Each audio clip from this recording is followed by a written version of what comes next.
evening in question, when everything went like up the river, we had a party at a friend's house in Bantry Bay and didn't know that the guys were actually part of a syndicate. We were all having a party like usual, arrived, everything was for free, drugs all over the table, you could help yourself. This friend of mine had ordered 10 ecstasy tablets. We would often have similar tops, similar handbags, we just had similar tastes. It wasn't planned. And on that particular night, we had the same handbag. And she had put the 10 E's in and it was in my handbag. Obviously, I'm none aware of this, I don't know what's going on. And the next thing, in the middle of the evening, there's this loud bang, crash, whatever, and I didn't know who it was, but it was the Scorpions. I was still sitting there having a cocktail, and I still said to somebody, I said, oh my word, this is actually fantastic, they've organised entertainment. But I mean, there's commotion going on, but I'm thinking, oh, okay, well, maybe they're going to do a strip show or whatever. And we were sitting in the front part of the house, and yeah, it wasn't. We all got arrested, we all went into the van, straight down to the Cape Town police cells. I still thought, okay, is it a possibility that it's still a little bit of entertainment, but you quickly realise that it isn't. But you must also realise at this stage, there's no cell phones. My mom is busy looking after Daniel. She doesn't know where I am. I could be dead in a ditch.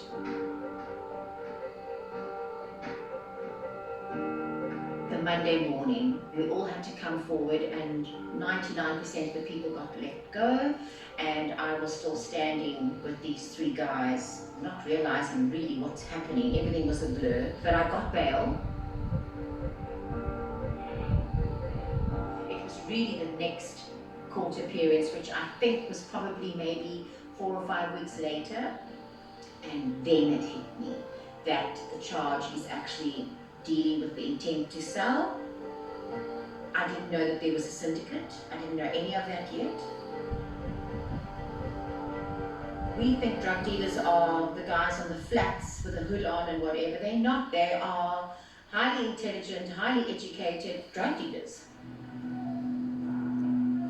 I didn't tell anybody that I'd been arrested. It was not public record. Nobody knew, and I arranged that I could only be there on a Monday for the court hearing, which was my day off. And then on those days, I would just tell my mom that I had stuff that I needed to do, or eventually I think she was getting a little suspicious, and she would say to me, but there isn't really anything that you have to do. So then I would just tell a lie and tell her I'm going to go do someone's hair at home.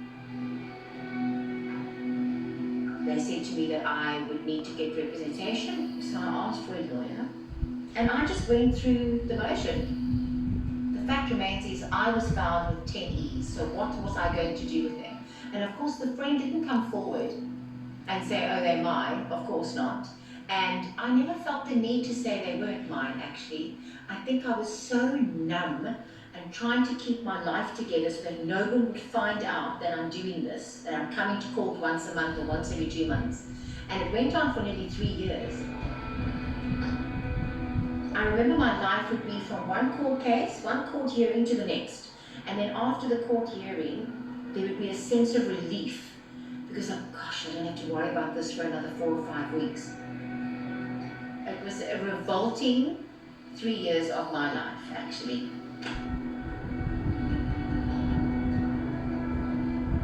If you had a lawyer, they would want you to be in and out. So it was a lot of postponements.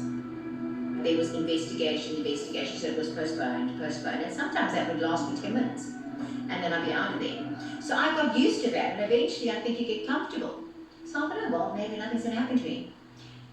Until the day the lawyer actually made conversation with me.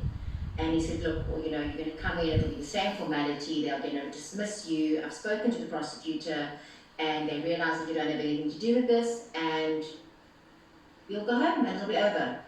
So I was so excited for that.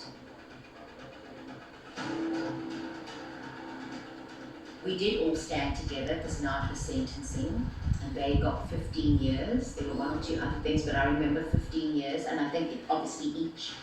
And then it was me, and there was this sense of excitement because fabulous is going to tell me it's all dismissed, it's just a formality, and I can go home, and it's all over. 9 years. He gave me 9 freaking years. I can still hear him say those words. I'm like, no, there's something wrong. This thing is wrong. I'm in a movie. This is not happening. I actually addressed the judge. I remember putting my hand up and I remember saying to him, I'm so sorry, but did you just sentence me to 9 years? And the judge turned around and he said, can you please address your client and tell her that she can't address me? I addressed the judge again and I said to him again, don't tell him to tell me not to talk. I am talking to you. You have just sentenced me to 9 years. I think I have the right to question you. And then I turned around and I said to him that my family will have his job the next day. He will be fired. All I remember hearing in the court was just like, oh. He moved the mic away. My maiden name was Mangard, and he just said, Miss Mangard, you do know that I can give you another 3 years for contempt. I suggest you be quiet. So then I did go quiet, and all he said to me after that was, you will come and thank me for this one day. Well, I swore at him so underneath my breath. But at this stage now, I'm thinking, they just don't teach me a lesson. That's honestly what I'm thinking is going here. It is not sunk in that I'm actually going to go to Pollsmoor for 9 years. People like me, that's what I thought, don't go to prison. They don't send us to prison. We definitely don't go for 9 years. I am not a criminal.